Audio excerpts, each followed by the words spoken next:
है guys good evening welcome करुच्ची मोर एक छोट मिनी ब्लॉग को। तो चलते देखा एवं मुझे कौन करुच्ची। फास्ट ऑफ ऑल मुझे चलिए मॉर्निंग वॉक रे आज वेल एज सब जमती चले। तो देन मुझे टिके योगा कली। योगा कर सारा पर भाविली टिके मेसीन टाक पोछापोछि करदेवी। आज जेहेतु छुट्टी अच्छी मुझे सिलाई करी। मोर बहुत सारा ड्रेस थुआई कि सिलाई करने केवल। देन भाविली भोक लगे जब ब्रेकफास्ट एक बनईदेवी। मो भौणी पचारे कौन आज बनवा से कहला उपमा। तो मुझे फटाफट ओट्स उपमा बनईदेली। देन से खाई कहला मस्त होपर मुझे रेडी हो गली ठाकुर पूजापी।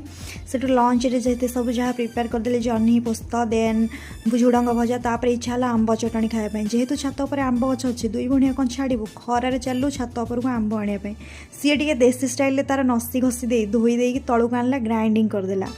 देन आम लंच रे बसी पड़लु खावाई।